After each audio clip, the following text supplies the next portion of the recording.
नरेंद्र मोदी जी पूरा हिंदू समाज नहीं है, बीजेपी पूरा हिंदू समाज नहीं है। प्रतिपक्ष के नेता के रूप में राहुल गांधी ने पहली बार संसद भवन में जनता से जुड़े मुद्दों को उठाया है। हाँ, एक टाइम पर लोग उन्हें पप्पू कहते थे।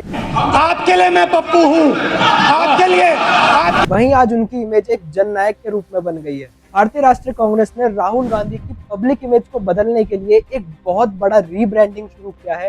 पार्टी के प्रयास ने पहले वाली पप्पू इमेज को साफ कर दिया है। रीब्रांडिंग के मूल में जो शब्द इस्तेमाल किया गया है वो है जननायक।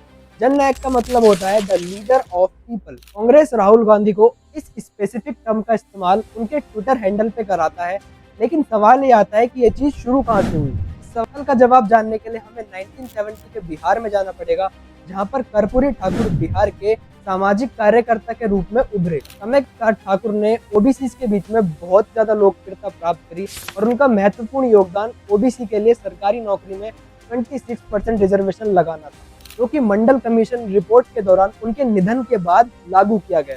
अब इसके बाद ठाकुर को एक जननायक के रूप में देखा जाने लगा, जो कि एक ऐसी उपाधि थी जो उससे पहले किसी भी नेता को नहीं दी गई थी।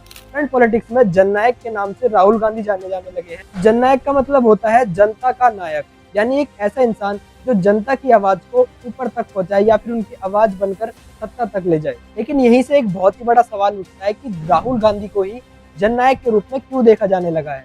दरअसल राहुल गांधी की दो यात्रा, जो की थी किसान महापद यात्रा और न्याय यात्रा, इन यात्राओं में वो अलग अलग तरह के लोगों से मिले, उनकी समस्याओं को समझा और उनकी उसी समस्याओं को एक आवाज बनकर संसद तक पहुंचाया। आज के समय में ओबीसी जो है वो भारतीय जनता पार्टी की एक इम्पोर्टेंट मतदाता बेस है, जहां प्राइम मिनिस्टर नरेंद्र मोदी खुद को ओबीसी बताते हैं। हैरान हूं, उनको इतना सबसे बड़ा ओबीसी नजर नहीं आता है।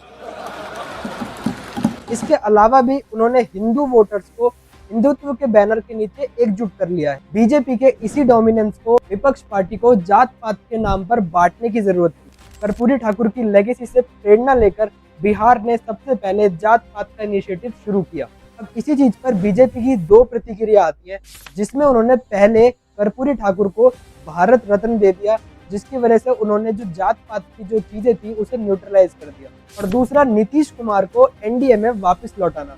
दरअसल फरवरी में बीजेपी ने नीतीश कुमार को कन्विंस किया कि वो दोबारा से एनडीए को ज्वाइन कर ले, जिससे उन्होंने उस जात पात के नैरेटिव को और ज्यादा कमजोर कर दिया। हालांकि इसके बाद विपक्ष ने भी दो ऐसे मूव्स किए जिनके बाद बीजेपी भी जो है वो हैरान रह गई। इन्होंने बीजेपी के 400 पार वाले स्लोगन को दलित में ऐसे दिखाया कि वो इससे सारा रिजर्वेशन खत्म करना चाहते हैं, और दूसरा राहुल गांधी के लिए जननायक शब्द का इस्तेमाल करना।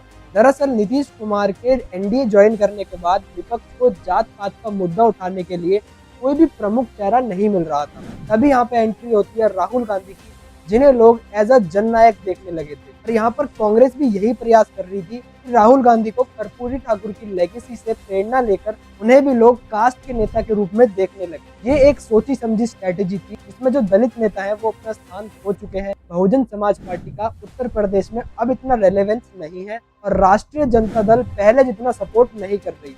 तो इस खाली जगह को राहुल गांधी की इस जननायक वाली इमेज ने कहीं ना कहीं भर दिया है। जनवरी में सरकार ने फॉर्मर प्राइम मिनिस्टर चौधरी चरण सिंह को भारत रत्न का अवार्ड दिया। एक प्रमुख किसान नेता आरएलडी को वेस्टर्न यूपी के वोटर्स के बीच में प्रभावशाली बनाते हैं। इसके बाद भी आरएलडी का सपोर्ट बीजेपी की उम्मीदों को पूरा नहीं कर पाई। इस हाई स्टेक राजनीति में जननायक वाला जो रीब्रांडिंग है वो एक मास्टर स्ट्रोक की तरह साबित हुआ है। ये अभी भी एक चुनौती है कि ये एक इलेक्टोरल लाभ के रूप में बदल जाए, लेकिन इसने राहुल गांधी और कांग्रेस के नैरेटिव को लोगों के दिमाग में जरूर चेंज कर दिया है।